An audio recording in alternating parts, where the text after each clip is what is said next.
This week in CocoTrek land, we're headed to Lake Havasu City, Arizona for the second annual Ford Raptor Rally. I'm rolling in with friends of Ford and flying the flag for our nonprofit Horsepower for Heroes. The plan, jump in on the off-road action, meet the folks behind the trucks, and give you a real feel for what the Ford Raptor Rally is all about, so you can decide if it's worth your time and miles. If any of this helps, hit the like and subscribe buttons. It tells the algorithm you like dirt as much as I do. All right, let's hit the road. Alrighty guys, we are headed out to the second annual Ford Raptor Rally. I've got Coco all packed up here and we're gonna head on the road. It's around 4 hours and hopefully I don't hit a lot of morning traffic because it's just before 7, but let's go.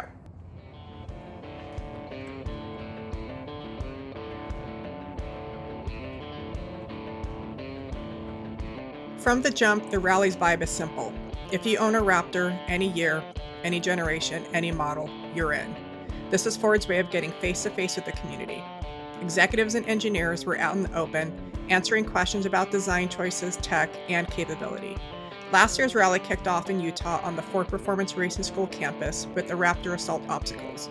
This year, fresh terrain in Lake Havasu, a new jump, a different rock crawl and incline exercise, and multiple trail runs to stretch the trucks and the drivers a bit. There's photographers set up at the jump and the Raptor welcome sign. I only did the jump in one of the trail courses, so let's take a look at that. All right, we're over here at the jump area, just got the little briefing, got the helmet on, and we are ready to see if I get any air on this little jump. If any of you have done Raptor Assault, it's very similar to that, short run up. It does look like it pops up pretty well, so we shall see. All right.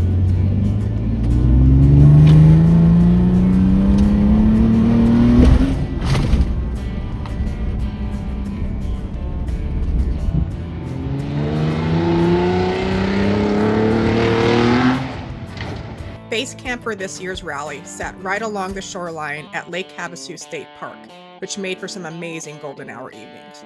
The rally ran from Friday midday to Saturday night, with dinner both nights and lunch on Saturday. Between plates, you could wander through displays of the 2026 Raptor lineup and a few of the race trucks from Baja, Rebel Rally, and beyond. There was even a simulator set up with the Bronco Raptor taking you through part of the King of Hammers race course.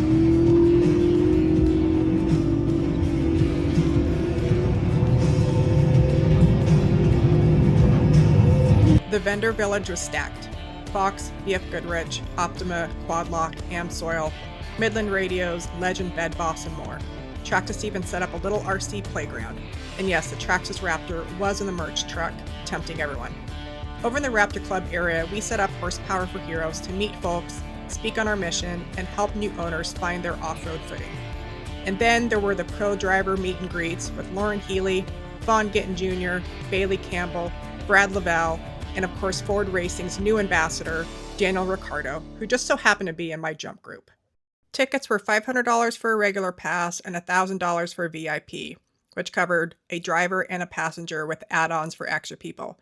VIP scored an exclusive Friday sunset dinner, an upgraded gift box, and thrill rides with the pros, including a seat in the Raptor T1 Plus Dakar race truck. It was a sellout, about 400 Raptors registered and roughly 700 people on site. After Saturday evening's dinner, Ford made a few announcements like offering Method 703 bead grips as an option from the factory, which in my opinion isn't really an upgrade for the cost, which I believe was around $1,800. They also announced the addition of a Ford Performance tune for the 2024 Raptors with a 3.5-liter EcoBoost. This tune adds up to 26 horsepower, is 50 state legal, and comes with a Ford warranty. And for what I think is the third year in a row, they will be racing a stock-ish Raptor in the Baja 1000, this year running a 2025 Raptor. So was it worth attending? For me, yes. However, both years I've been within a 6 or so hour drive. The off-roading stepped up from last year, the jump felt better, and the addition of organized trail runs was a win. I did a 17-mile loop that took about an hour, slow in sections and plenty of washboards, but still worth it for the views and the community. The biggest hiccup, in my opinion, was the off-road course area being about 15 to 20 minutes outside of town away from base camp. That split the crowd. Lots of folks hanging out near the off-road area most of the day, which made base camp feel a little sparse at times. Last year, everything was in one place, which kept the energy centralized, but also the dust. If you're thinking about going next year, here's my tips. Register for updates at fordraptorrally.com, which you can do now. Buy your ticket shortly after registration opens, and watch your email like a hawk as the event gets close. Off-road exercise signups fill up fast.